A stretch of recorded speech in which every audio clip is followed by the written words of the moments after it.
Film शुरू होती है एक क्लास से, जहाँ टीचर मार्टी नोटिस करता है कि उसके स्टूडेंट्स बार बार ध्यान भटका रहे हैं। वो बाहर देखे जा रहे हैं जब भी आग बुझाने वाला ट्रक और पुलिस की गाड़ियां गुजरती हैं। बच्चे बताते हैं कि कैलिफोर्निया में फिर से अर्थक्वेक यानी जल्जला आया है और वहाँ का एक बड़ा हिस्सा समंदर में समा गया है। मार्टी न्यूज चेक करने की कोशिश करता है लेकिन इंटरनेट काम नहीं कर रहा। थोड़ी देर बाद मार्टी को अपने सभी स्टूडेंट्स के पेरेंट्स से बात करनी होती है, लेकिन इंटरनेट ना होने की वजह से ऐसा मुमकिन नहीं हो पाता और हर तरफ अफरा तफरी मची हुई है। मार्टी के पास अपने स्टूडेंट्स की फाइल्स हैं, लेकिन वो काफी नहीं है और अब इंटरनेट ना होने से सबको लग रहा है जैसे दुनिया का खात्मा होने वाला है। स्कूल से निकलते वक्त मार्टी ट्रैफिक में फंस जाता है क्योंकि ट्रैफिक लाइट्स भी बंद हैं। रास्ते में उसे बैंक के ऊपर एक बोर्ड दिखता है जिस पर एक अकाउंटेंट चक की तस्वीर बनी हुई थी और लिखा था, चक 39 शानदार सालों के लिए शुक्रिया। जल्दी दुनिया भर से न्यूज आने लगती है कि समंदर कई इलाकों को धीरे धीरे निगल रहा है। इसके अलावा कई वोल्केनो फट रहे हैं, जंगलों में आग फैलती जा रही है, सुनामी भी आ रही है। चीन में लोग पहले ही लड़ाइयाँ झगड़े कर रहे हैं। इसी बीच मार्टी की एक्स वाइफ हमें दिखाई जाती है जो हॉस्पिटल में नर्स का काम करती है। पिछले कुछ हफ्तों से वहाँ के कई स्टाफ मेंबर्स अपनी जान ले चुके हैं। रोज अपने साथ काम करने वालों को मरते देखना उसकी दिमागी हालत पर भारी पड़ रहा था। वो रेस्ट रूम में ब्रेक लेती है और वहाँ रेडियो पे भी यही खबर आती है जिसमें अब चक कह रहा होता है कि 39 शानदार सालों के लिए शुक्रिया सबका। फिर एक कोलीग मार्टी की वाइफ से पूछता है कि शादी आसान है या तलाक, तो वो जवाब देती है शादी, क्योंकि 1 घंटे में हो जाती है लेकिन तलाक में महीनों लग जाते हैं। रात को फिर वो मार्टी को कॉल करती है और कहती है कि मैंने पूरे दिन तुम्हारे बारे में सोचा है। वो पूछती है क्या अलग होने के बाद कपल्स फिर से शादी कर रहे हैं, क्योंकि मुश्किल वक्त में लोग एक साथ रहना चाहते हैं। फिर वो अपने कुछ को वर्कर्स के बारे में बताती है जिन्होंने नौकरी छोड़ दी ताकि वो अपनी फैमिलीज के साथ रह सके। मार्टी बताता है कि मेरे पास भी अब बहुत कम स्टूडेंट्स बचे हैं और फिर वो कॉस्मिक कैलेंडर और इंसानियत के बारे में बातें करने लगा। फिर उसकी वाइफ चक वाली एड का जिक्र करती है जो उसने देखा था। तब मार्टी भी मानता है कि मैंने भी देखा। दोनों सोचते हैं कि आखिर दुनिया के खात्मा होने के वक्त ये एड कौन लगा रहा है। दोनों में से कोई नहीं जानता कि चक है कौन। कॉल खत्म होने के बाद मार्टी टीवी देखने की कोशिश करता है लेकिन जल्द ही सिग्नल चला जाता है, बिल्कुल इंटरनेट की तरह। कुछ सेकंड की ब्लैक स्क्रीन के बाद चक का चेहरा दिखाई देता है और एक आदमी पीछे ऐलान करता है, चक 39 शानदार सालों के लिए शुक्रिया। इसके बाद सिग्नल फिर चला जाता है। अगली सुबह मार्टी नोटिस करता है कि उसका पड़ोसी गाड़ी इस्तेमाल नहीं कर रहा। पड़ोसी बताता है कि उसे काम पर जाने और वापस आने में 3 मील पैदल चलना पड़ा क्योंकि रोड पर एक सिंक होल बन गया है, बहुत बड़ा गड्ढा जिसने शहर को आधा काट दिया है और कई गाड़ियों को निगल लिया है, यहाँ तक कि बिल्डिंग्स को भी। बाकी सड़कों पर बहुत ट्रैफिक है तो शायद मार्टी को स्कूल पहुँचने में दोपहर हो जाएगी। फिर दोनों मौजूदा हालात पर बात करते हैं। कैलिफोर्निया का अब सिर्फ 10% हिस्सा बचा है, एक हिस्सा जल रहा है तो दूसरे में बाढ़ आ गई है। इन्हें देखते ही देखते बहुत सारे शहर के शहर तबाह हो गए हैं, जैसे कि बीमारियां भी फैल रही हैं जिसकी वजह से लोग मर रहे हैं, जानवर परिंदों की मौतें हो रही हैं, उनकी भी तादाद बहुत कम रह गई है। उसी वक्त मार्टी देखता है कि बहुत से पड़ोसी घर लौट रहे हैं क्योंकि वो काम पर नहीं जा पाई। सिंक होल ने उनकी गाड़ियां और यहाँ तक कि जहाँ वो काम करते थे उन पूरी बिल्डिंग्स को भी निगल लिया है। मार्टी अपनी वाइफ की एक दोस्त से बात करता है जो बैंक में काम करती थी और उससे चक वाले साइन के बारे में पूछता है, लेकिन उसे भी नहीं पता कि इसका मतलब क्या है। हर तरफ लोग उदास दिखते हैं और मार्टी का पड़ोसी कहता है कि सब लोग सदमे से गुजर रहे हैं। शुरू में प्रोटेस्ट, एहतजाज और लड़ाइयाँ हुई लेकिन वो चीजें नहीं रुकी तो लोगों ने उन्हें कबूल कर लिया। वो इन चीजों के आदी हो चुके हैं और बस दुनिया के खात्मे का इंतजार कर रहे हैं। बातचीत के दरमियान एक हवाई जहाज आसमान में लिखता है, थैंक्स चक। काम पर जाते हुए मार्टी की वाइफ नोटिस करती है कि हर दीवार पर चक के नाम की दर्जनों पेंटिंग्स बनी हुई हैं। वो पैदल चलकर हॉस्पिटल पहुंचती है और देखती है कि वहाँ ना एक भी स्टाफ है और ना ही कोई मरीज, लेकिन सभी मॉनिटर्स अब भी ऑन है और बिल्कुल एक जैसी हार्ट रेट दिखा रहे हैं, जैसे सब एक इंसान से जुड़े हों। बेड्स खाली हैं लेकिन लगता है मॉनिटर्स किसी एक इंसान की धड़कन माप रहे हैं। कुछ देर बाद मार्टी परेशान हो जाता है क्योंकि टीवी पर अब भी सिग्नल नहीं आ रहा। जब वो अपनी वाइफ को कॉल करने की कोशिश करता है तो पता चला कि फोन लाइंस भी अब काम नहीं कर रही।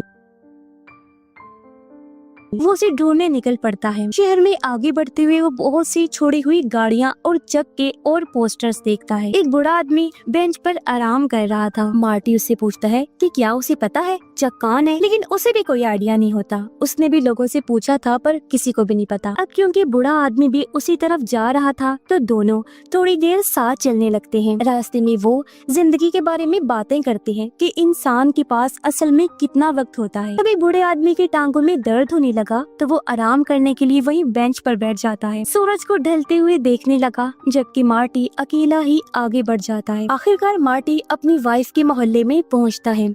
वहाँ उसकी मुलाकात एक बच्ची से हुई जो मार्टी की वाइफ का नाम पहचान लेती है और उसने कहा कि वो मोहल्ले के बच्चों के लिए हमेशा बहुत अच्छी रही हैं। बच्ची स्केटिंग कर रही होती है क्योंकि वो दुनिया के खात्मे से पहले अच्छा टाइम जीना चाहती है। अचानक पूरे इलाके में बिजली चली गई। मार्टी उसे कहता है कि वो घर चली जाए ताकि सेफ रहे। उसी वक्त हर घर की खिड़कियों पर चमकते हुए चक के एड्स दिखाई देने लगते हैं जिससे पूरा मोहल्ला भूतिया लगने लगा। घबराया हुआ मार्टी दौड़ पड़ता है और आखिरकार अपनी वाइफ को ढूंढ लेता है।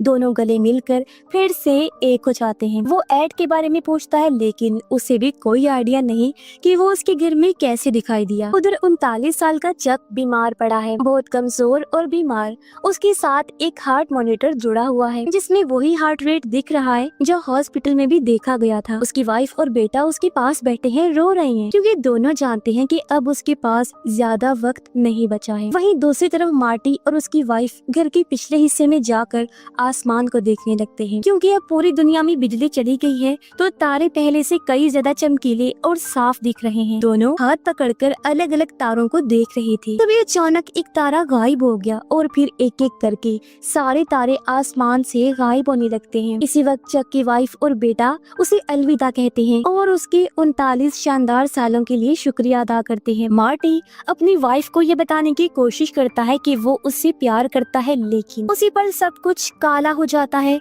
दुनिया अंधेरे में डूब चुकी थी क्योंकि सब कुछ खत्म हो चुका था, यानी दुनिया का खात्मा। अब टाइमलाइन कुछ साल पीछे चली जाती है। दुनिया के खत्म होने से पहले एक म्यूजिशियन लड़की एक रिकॉर्ड स्टोर में काम करती है लेकिन उसे म्यूजिक इतना पसंद है कि अक्सर वो सड़क के किसी भीड़ वाले कोने पर अपना ड्रम सेट लगाकर लोगों के लिए बजाती है। कभी कभी लोग उसे टिप भी देते हैं लेकिन ऐसा बहुत कम होता है। इसी बीच एक राइटर लड़की अपने घर जा रही होती है गुस्से में क्योंकि उसके दोस्त ने अभी अभी उसे सिर्फ एक मैसेज भेजकर रिश्ता तोड़ लिया है। लेकिन तभी वो खुद को संभालते हुए सोचने लगती है कि मेरी जिंदगी अभी खत्म नहीं हुई, जिंदगी में और भी बहुत कुछ है करने के लिए। जैसे पहले मैं डांसर थी, अब राइटर हूँ, तो आगे मेरे लिए और अच्छे प्लान्स होंगे। जब भी उसी शहर में होता है जो एक बैंकिंग कॉन्फ्रेंस में हिस्सा लेने के लिए आगे बढ़ रहा था। वो एक बड़े बैंक में कामयाब अकाउंटेंट है, अपनी वाइफ के लिए वफादार है, उससे प्यार करता है और अपने बेटे पर फख्र करता है क्योंकि वो एक अच्छा स्टूडेंट है। लेकिन असल बात ये है कि चक अपनी जिंदगी से खुश नहीं है क्योंकि उसका काम बहुत बोरिंग है और उसे दूसरे अकाउंटेंट से नफरत है। जब म्यूजिशियन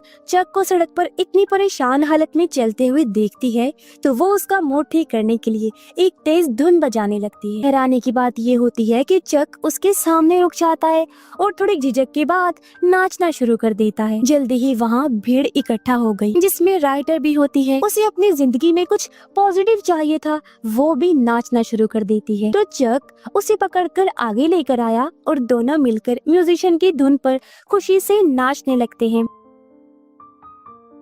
कुछ देर बाद चक को सर में दर्द महसूस होता है लेकिन वो इसे चश्मे की वजह मानकर उतार देता है और फिर से नाचने लगा। भीड़ इतनी ज्यादा एंजॉय करती है कि म्यूजिशियन की टोपी में ढेर सारे नोट डाल देती है। इसके बाद तीनों एक कैफे में बैठते हैं और म्यूजिशियन पैसे उन दोनों में भी शेयर करती है। चक थोड़ा बीमार सा लग रहा होता है लेकिन वो यकीन दिलाता है कि मैं बिल्कुल ठीक हूँ। म्यूजिशियन उससे पूछती है कि उसे नाचने पर किस चीज ने मजबूर किया तो चक कहता है कि पता नहीं, लेकिन उसके दिमाग में उसकी पुरानी बैंड की यादें आ रही थी, यानी वो भी एक डांसर था। म्यूजिशियन जाते हुए उन्हें अलविदा कहती है और दोनों से गले मिलती है। जिसके बाद चक और राइटर साथ में वॉक पर निकलते हैं जहाँ राइटर अपना रिश्ता टूटने की बात बताती है। तब चक उसे भरोसा दिलाता है कि वो ठीक हो जाएगी। दोनों के रास्ते अलग होने के बाद चक आसपास देखता है और बच्चे को स्केटिंग करते हुए नोटिस करता है। उस खाली कोने को भी देखकर सोच में पड़ जाता है कि आखिर वो रुक कर नाचा क्यों था, जबकि बाद में उसकी बीमारी इतनी बढ़ जाएगी कि वो ना तो बैठ पाएगा और ना चल पाएगा। तब उसे वो डांस याद आएगा और वो सोचेगा कि शायद यही वजह थी कि गॉड ने दुनिया बनाई, यानी इंसान का पहले अच्छा टाइम होता है जहाँ वो उसे खुलकर जीता है, लेकिन एक ना एक दिन उसका अंत भी आ जाता है, खात्मा, जहाँ इंसान बेबस मजबूर होता है और कुछ नहीं कर सकता। जब चक 7 साल का था तब वो अपने दादा दादी के साथ रहता था, क्योंकि उसकी मॉम डैड एक कार एक्सीडेंट में मारे गए थे। सबसे दुख की बात ये थी कि उस वक्त उसकी मॉम प्रेग्नेंट भी थी। काफी लंबे टाइम तक घर का माहौल उदासी से भरा रहता है। उसके दादाजी अपने गम को शराब पीकर भुलाने की कोशिश करते और खुद को मसरूफ रखने के लिए अकाउंटिंग के काम में डूबे रहते थे। दादी ने भी सारे काम छोड़ दिए थे, खाना बनाना वगैरह कुछ भी नहीं करती थी। जब चक 10 साल का हुआ तो घर का माहौल थोड़ा बेहतर हो गया, लेकिन दादा की शराब की आदत बनी रही। पर दादी फिर से कुकिंग करने लगी और म्यूजिक सुनते हुए डांस भी करती थी। वो अक्सर चक को भी अपने साथ नचाती थी और यही वजह है कि चक के पास इतने शानदार डांस के मूव्स हैं। दोनों साथ में बहुत सारी फिल्में भी देखते थे, खासकर वो जिसमें डांसिंग सीन्स होते थे। उसके दादा दादी का घर जल्दी ही उसका असली घर बन गया, लेकिन एक जगह को छोड़कर जहाँ उसे जाने की इजाजत नहीं थी, जो जगह थी छत पर बनी कपोला। दादा और दादी कहते हैं कि वहाँ फर्श कमजोर है और ऊपर कुछ भी नहीं है, इसीलिए वहाँ जाना मना है। चक ने चोरी छुपे उस दरवाजे के पास जाने की कोशिश की, लेकिन ताला खोल नहीं पाया। चक की 11वीं बर्थडे से एक दिन पहले दादा और चक कॉस्मिक कैलेंडर पर बनी डॉक्यूमेंट्री देख रहे थे। दादा नशे में थे तो चक ने कपोला का जिक्र छेड़ दिया। दादा ने कहा कि वहाँ ऊपर एक इंसान इस कदर ज्यादा देख सकता है जितना वो देखना चाहता है। अक्सर वहाँ बहुत अजीब चीजें भी दिखती हैं और यही वजह है कि वो बंद है। फिर उन्होंने बताया कि ये घर बहुत पुराना है और कई बार दोबारा बनाया गया है, लेकिन कपोला शुरू से वहीं का वहीं है। जितना वक्त उसने इस घर में गुजारा, उसने उस कपोला में सिर्फ कुछ ही दफा कदम रखा और हर दफा मैंने वहाँ ऐसे लोगों के भूत देखे जो मरे नहीं थे, जिंदा थे और मौत से पहले दिखाई दे रहे थे, और कहा कि मौत का इंतजार करना हमेशा सबसे मुश्किल हिस्सा होता है। जब दादी घर आई तो उन्होंने दादा को सामान लेने भेज दिया ताकि ताज़ा हवा से उनका नशा उतर जाए। उन्होंने चक से कहा कि दादा की बातों पर यकीन मत करना, ये सिर्फ शराब के नशे में ऐसी बातें बोल रहे हैं। बाद में चक एक पड़ोसी से उन मरे हुए लोगों और दादा के उनके साथ रिश्तों के बारे में पूछता है, क्योंकि उसे लगता है कि वो सारे भूत दादा को उनकी गलतियों और शर्मिंदगी की वजह से नजर आ रहे हैं।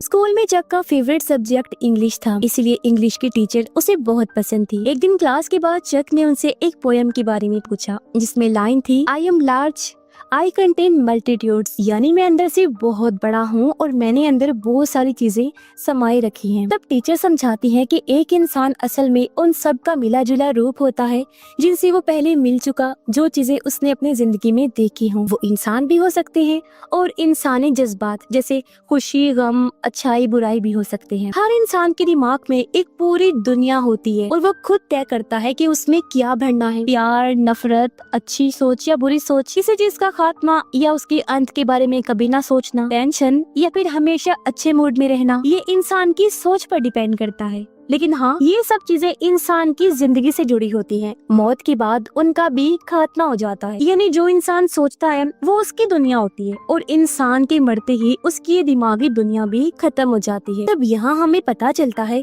कि शुरुआत में जिस दुनिया के खात्मे की बात हो रही थी वो दरअसल चक के दिमाग में चल रही दुनिया थी जो उसके मरते ही खत्म हो गई। कुछ महीने बाद दादी की मौत हो जाती है। वो बस शॉपिंग कर रही थी और अचानक गिर पड़ी। फ्यूनरल यानी उनको दफन करने के बाद घर फिर से उदास हो जाता है और दादा की शराब की लत और भी बढ़ जाती है। चक स्टोर गया और कैशियर से पूछता है कि क्या हुआ था। लड़की बताती है कि सब बहुत जल्दी हुआ, दादी बस अचानक गिर पड़ी और पता भी नहीं चल पाया, उनकी मौत हो गई। एक रात दादा अपने टेबल पर सो गए थे और चक उनकी चाबियों का सेट चुरा कर आखिरकार कपोला खोलने पहुंच जाता है, लेकिन जैसे वो अंदर कदम रखने वाला होता है दादा चिल्लाकर उसे खींच लेते हैं। फिर वो खुद दरवाजे पर जाकर बंद करने लगते हैं, लेकिन तभी अंदर कुछ ऐसा दिखा जिससे डरते हुए वो जम जाते हैं। फिर दरवाजा बंद करके उन्होंने देखा कि चक रो रहा है। उसे गले लगाकर दादाजी माफी मांगते हैं, लेकिन बताते नहीं कि उन्होंने क्या देखा। लेकिन परेशानी उनके चेहरे पर साफ नजर आ रही। बाद में चक को पता चलता है कि स्कूल में एक डांस क्लब है। वो दादी की याद में ज्वाइन कर लेता है। टीचर खुश होती है, एक और लड़का आया है क्योंकि ज्यादा लड़कियां थी। हर दिन अलग अलग म्यूजिक पर ट्रेनिंग होती है। चक की जोड़ी एक सीनियर डांसर के साथ बनती है जिसे वो पसंद करने लगा और वो दादी से सीखे हुए डांस मूव से उसको इम्प्रेस करने की कोशिश करता है। धीरे धीरे वो बाकी सबको भी सिखाने लगता है और फिर सीनियर डांसर स्कूल के डांस इवेंट में चक के साथ डांस करने के लिए तैयार हो जाती है। टीचर उसे नए शूज देती है ताकि डांस करने में उसे आसानी हो। तब वो शूज पहनकर डांस करते हुए काफी एंजॉय करता है। चक सोचता है कि शायद ये उसका कैरियर बन सकता है, लेकिन दादाजी लगातार उसको मैथ सिखाते हैं ताकि उसका फ्यूचर अच्छा बने, क्योंकि आर्ट से पैसे नहीं मिलते। फिर वो समझाते भी हैं कि मैथ दुनिया के हर कोने में है, हम इससे पीछे नहीं हट सकते। यहाँ तक कि म्यूजिक में भी है, जहाँ नोट्स और टेम्पो को गिना जाता है कि हमने कौन कौन से सुर, धुन और गाने गाए। मेरी अकाउंटिंग की फाइल्स में लोगों को भी नंबर के रूप में लिखा गया है कि कितने लोग हैं। मैथ एक ऐसा आर्ट है जो झूठ नहीं बोलता।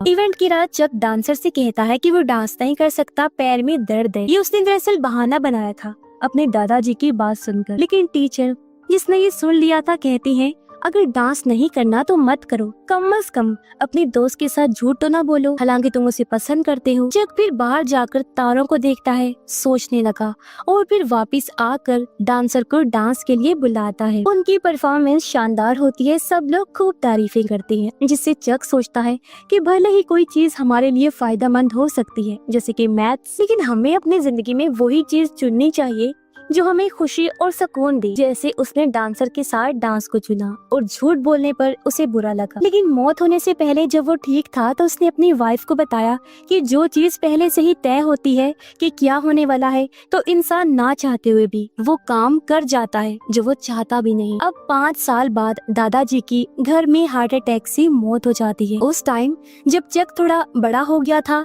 और अपने डांस बैंड के साथ एंजॉय कर रहा था, अब एक आदमी चक को बताता है कि तुम्हारे दादाजी ने अपने मरने के टाइम पर होने वाले खर्चे के पैसे पहले ही दे दिए थे, जिससे चक को शक हुआ कि शायद कपोला में उन्होंने अपनी मौत भी देख ली थी। चक को ये घर विरासत में मिल गया और वो यहीं पर रहने का फैसला करता है। ऐसे ही फिर टाइम गुजरता गया और उसकी फिर शादी हो गई। बाद में चक को दादाजी का छोड़ा हुआ सामान भिजवा दिया जाता है, जिसमें कपोला की चाबियां भी थी। चक आखिरकार कपोला खोलता है, अंदर फर्श बिल्कुल सही होता है और कमरा खाली, जबकि दादा दादी ने कहा था कि कमरा खराब है, यहाँ से सिर्फ बाहर देख सकते हैं और कोई खास चीज नहीं थी। ये सोचकर वो उदास होकर यहाँ से जाने ही वाला था कि तभी चक को एक फ्यूचर का यानी आने वाले वक्त का ख्याल नजर आता है, जहाँ वो अपने बुढ़ापे का टाइम देखता है, जब वो बिस्तर पर पड़ा अपनी आखिरी सांस से गिन रहा था। अब उसे पता चलता है कि यहाँ तो इंसान की मौतें दिखाई देती हैं। जब भी दादाजी ने कपोला के बारे में थोड़ा बहुत बताया भी था, दादा ने भी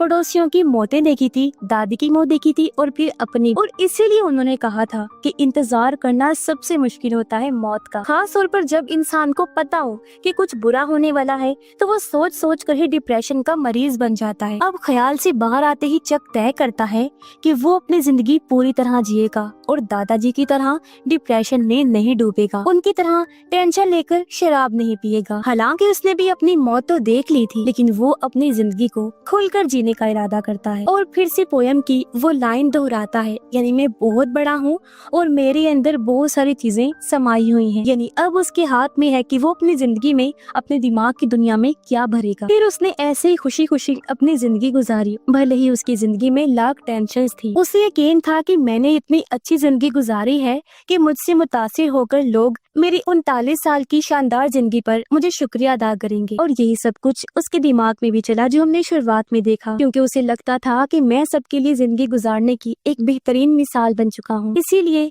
भले ही हम कितने परेशान क्यों ना हो, हमेशा पॉजिटिव सोचें और हंसी खुशी जिंदगी गुजारें। और इसी के साथ ही इस फिल्म की कहानी यहीं खत्म हो जाती है।